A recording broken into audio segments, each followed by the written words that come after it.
The most obsolete idea is go to school, get a job, work hard, save money, get out of debt, and invest for the long term in the stock market.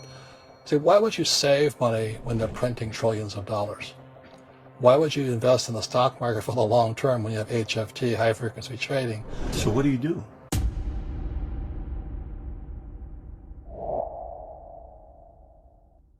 Every month, more money comes in because my cost of money has gone down. So while some Especially financial today. experts are saying get out of debt, I'm saying learn how to use debt. Debt and taxes make the rich richer. Debt and taxes make the poor and middle class poorer. In every one of us is a poor person.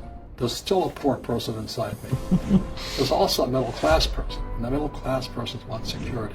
So as an entrepreneur, if Rich Dad folded, I just started another company. I don't need a paycheck.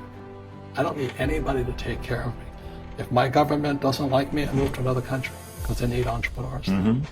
So the entrepreneur is not so much the business. The entrepreneur is really the mindset and the skill sets and the different set of rules. You see, I don't operate, small business does not operate in the same rules as big business. Entrepreneurs have one thing in common. They keep going. They don't just take one answer. So a real entrepreneur, it really makes no difference which country you're in. Entrepreneur is a mindset first, a skill set, and rules. And depending upon whether you're an employee or a small business, the rules are different. The mindsets are different. The skill sets are different. It's also called the entrepreneurial spirit. We all have an external economy, but we also have an internal economy. And the willpower is to change our internal economy. So for me, I can see the good and I can see the bad. I don't really give a damn because I'm going to be rich anyway. But a poor person with a poor personal economy, all they're going to see is a bad economy because they don't know how to make money in any economy. And a middle class person, they have a middle class economy. What they want is a nice house and a steady paycheck and the job and the car. And so when you take their job away, to them, that's disaster. So if you think the economy is bad, it's because your economy is bad. It's called an internal focus versus an external focus. So the real entrepreneur has an internal focus. That if they fall down, they say, oh, this is good, because I'm going to go up higher. So all the rich guys who are doctors or lawyers, they're getting creamed. They don't know why. Oh yeah, they're making more money, but the take home is less. What we do instead is we create businesses as entrepreneurs. We acquire real estate. I don't invest in the stock market. So the reason is because as entrepreneurs, I have more control over my income, how much I make, and how much I pay in taxes. And because I'm an entrepreneur as well as an investor in real estate, I pay zero tax. So every time I make, let's say, $1 million as an entrepreneur, I immediately invested in real estate and have a 4-to-1 step up. So I put $1 million in real estate, I get $4 million from the bank. That's why I love banks. But the banks are screwing everybody else, terrible. But what they teach you in school is not appropriate for the real world. So when you come out of school, you're already obsolete. When you go to the supermarket, you buy a carton of milk, the first thing you check for is the expiration date. If the expiration date, let's say it's March 1st and it's already July, you better not drink that milk. Sure. The same thing happens inside our brains is when we have obsolete ideas, we get obsolete results.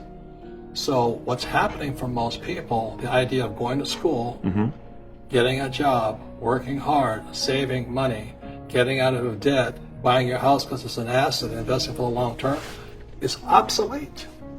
The world has changed. Our wealth is being stolen via the money we work for. So when you save money, why would you save money? Because back in 1970, just before Nixon took us off the gold standard, I could go to a bank, I got 15 to 18% interest plus a toaster. You know what I mean? Today, the banks are charging you interest to save money. In other words, banks don't want your money because they printed too much of it. And yet people, well, I want a high-paying job. Well, that's an obsolete idea. Get out of debt is an obsolete idea. You should learn how to get into debt, how to use debt to get rich, and they'll never teach you about taxes. The reason the 1% is way up here and the 99% are going this way is because when you print money, two things happen: inflation and taxes. if you're not spending like $200 million, you can't get elected.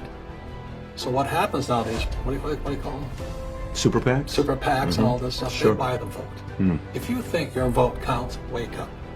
Really, wake up. The people controlling the economy today, I'm not saying it's wrong, are the major corporations and the unions.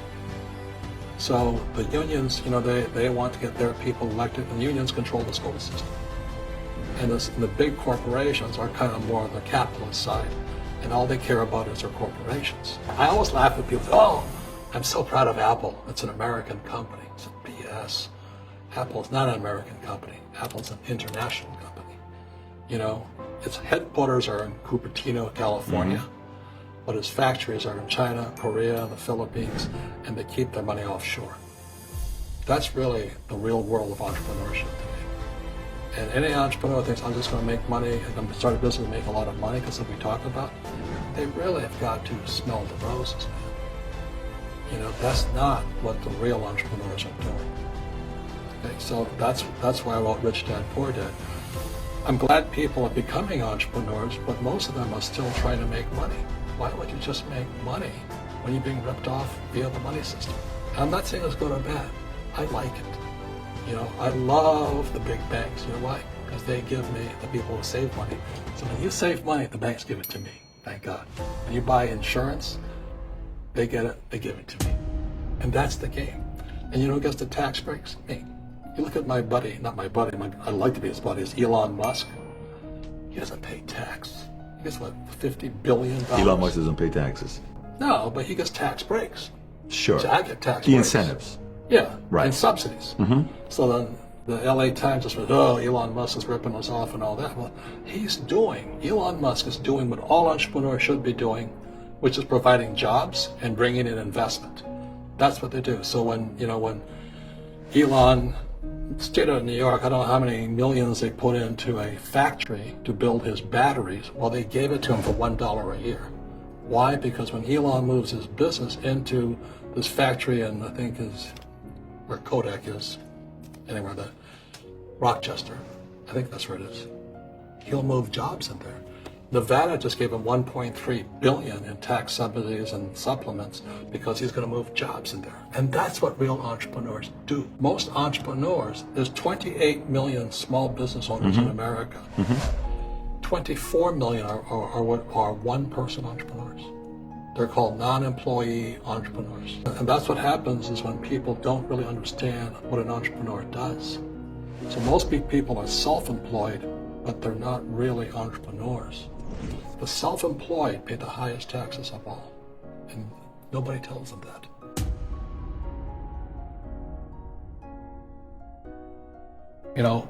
My last paycheck, I still remember it clearly.